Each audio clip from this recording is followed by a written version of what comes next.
What is your name? My name is Kathleen Hennagir. What is your second source of income? What do you do on the side? My second source of income is I am a partner and owner with a vineyard and winery that's in Lincoln, Nebraska, called Deer Springs Winery. And how did you get involved with that? My family and I planted grapes. We planted an acre of grapes about 2006. We have a farm located outside of Lincoln, and my dad was looking for alternative crops. And he started doing research, and we found that grapes are a very sustainable crop in Nebraska. And more wineries were opening up in Nebraska. And so our intent was to grow grapes to sell to other wineries. And you can grow a high number of plants in smaller sections of land. Right. So 1 acre of grapes, you can have for 1 acre, you can grow a lot of grapes on 1 acre. And did that evolve into its own winery? It did. What happened is the farm is our original family homestead. My great-great-great-grandfather, Patrick O'Halloran, came from Ireland. Oh. And this was during the Homestead Act back in the 1800s. So he claimed that land. Yes, so he claimed that land. And so we had the original buildings. We had the farmhouse that was built in 1876, and we had the barn and a granary building. And so my dad wanted to keep those buildings intact, and we had been looking at different ways to increase income for when my sisters and I were reaching retirement age, which was way down the line. But my dad had retired from the military, and we developed a business plan to utilize those buildings. So we remodeled the original house and the granary building and the barn, and the house is our tasting room, and the granary building is our processing facility. So people can come visit. And Yep. So we opened the tasting room in 2009, and it was an extensive project. It took about 2 years to remodel because we lifted the farmhouse up off of the foundation and put in a full wine cellar and remodeled it, and we've done extensive landscaping. It's really beautiful out there. And we have like the original trees, and there's a pond out there. And it's just a very, very beautiful kind of relaxing country setting. Now, did you expect it to grow the way it did? No. I think that we had a growth plan in place. I mean, we knew what we wanted, and we had a growth plan in place. But in the summers for our music events, we will have 400 people out there. We do some fundraising events that we participate with the Purple Heart Association in Nebraska. We have a big fundraiser in the summer for animal ambassadors. All the proceeds go to those organizations. And we just have summer music series where we have hundreds of people out there. Wow. Yeah.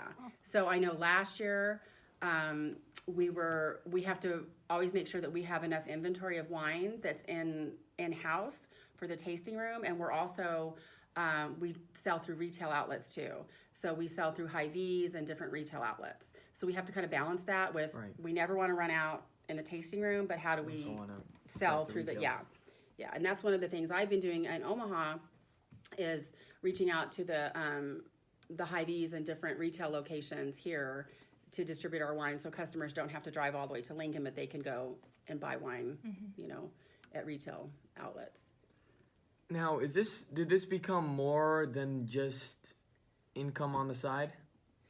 Well, this is going to be, it's a very successful, viable business. My sister Jennifer, who's our winemaker, she's the only full-time employee. It's owned by my parents, both of my sisters, and my brother-in-law. We're all partners in the business.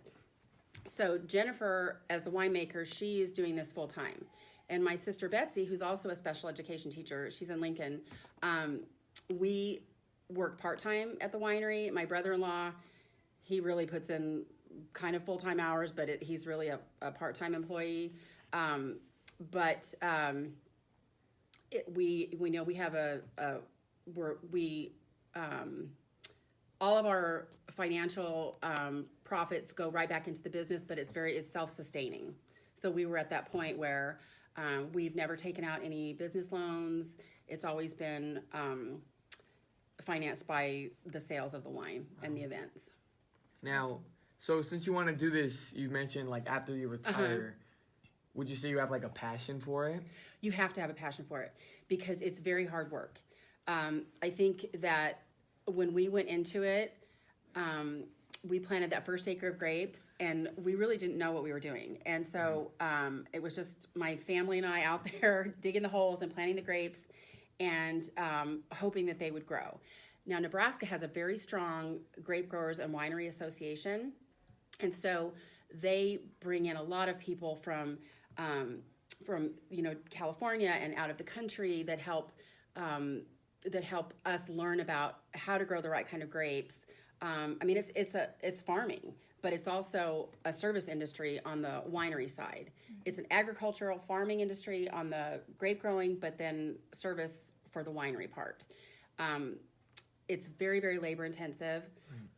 We do everything. All of us have done everything from planting the grapes to picking the grapes, to making the wine, to bottling the wine, to putting the labels on the wine, to selling the wine. Yeah. So it takes a lot of physical manpower and a lot of time. So you have to be passionate about it. You can't just go into it thinking, oh, it'll be fine. It becomes part of your life. It's your social life. When you own your own business, it really is everything you do. So teaching is my passion, and that's my main job. But you have to really enjoy this other, job as well.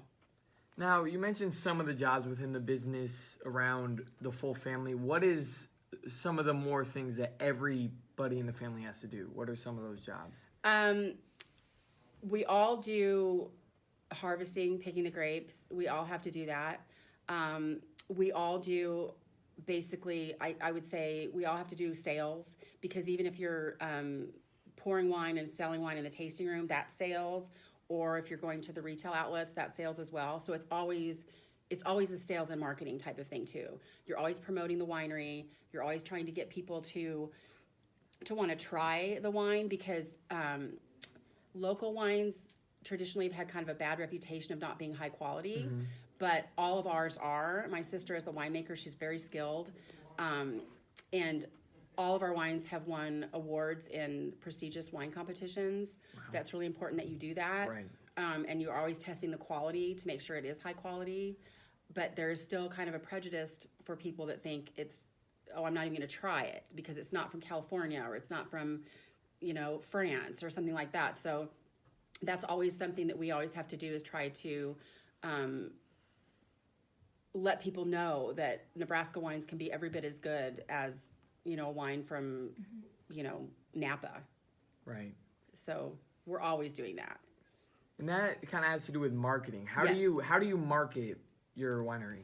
Well, that's always a challenge, because marketing is a big cost, Right. and you have to balance, what you're going to spend your money on. So we really focus on social media. Like I said, we focus on, one of the things that's really worked for us in the past years has been Facebook, just because we know the age of the people that we're marketing to. But we're always cognizant of, well, with the younger generations, and once they come of age and they're, 21 and they're able to start, trying wines, younger people are you're in tune to all kinds of different social media things that we don't really know. And so we're trying to do that too. It's like, well, how do we stay connected to younger people that are really on, with Instagram and, because you're not so much doing Facebook, right? No. Yeah. Right. So what do you do? It's Instagram? I don't even know. There's Twitter, Twitter, Snapchat, yeah, Instagram. Twitter's, it's all of those Twitter's things. big right Twitter now. is big, right? So we're always trying to kind of figure out what we need to do for that. When we started out, we did a lot more print, like through newspapers, and just that's not effective anymore. It's just it's not effective. We tried some TV commercials. Again, that's very expensive. You can only do so much, with that because of the cost. We have done radio advertising, and that can be very effective too. And what we found is you'll do it for about 2 weeks before a big event, and you do like a burst of that, and that can be effective. But by and large, for marketing purposes, it's social media. Yeah. You mentioned also targeting the younger audiences. What would you say your main target market is? Is it everyone? Well, Over 21, obviously. Well, you have to be obviously you have to be 21. Yeah, you have to be 21.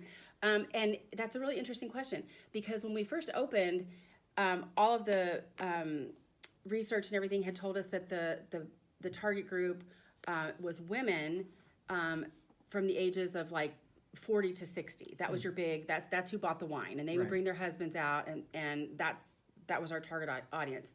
But it's now shifted, and the younger generation, I guess it would be millennials, like my son would be millennials. Okay, they are very. They love to experiment and to try wines and to try locally crafted beers, and they're very receptive, and they want to do local. They want to try local things, and so we really have shifted to a younger. We had to open up to that younger millennial generation, and so we target 21 when people start to turn 21 because they come out for the events too and the music, and we have food, and we have when we have our summer music series, we always have food vendors that come out too, and so we start with 21 and up. So I would say it probably, and it can go to, we have people in their 70s that come out. My parents' generation, they like to come out, and enjoy it. So it is the whole range. You just have to be open to that. You can't say it's just going to be 30 to 50. It has to be younger and it has to be older. I would say the women drive it. Really? Yeah, women drive it. Men enjoy the wine, but generally they're not the ones that will say, well, let's go to a winery this weekend. Right. It's usually women that say, let's go. We get a lot of groups of women that come out. A lot of people come out after work, groups of teachers, groups from the nurses, that come out from the hospitals and things like that. So we have a lot of, we've done a couple of large weddings, but we're not set up for that yet. I think that's something down the road that we can do. But we have a lot of people that come out for showers that will rent a space in the tasting room or rent a space outside, and they'll have like wedding showers, baby showers, family reunions. When we start getting into spring and early summer, we get a lot of like class reunions, things like that.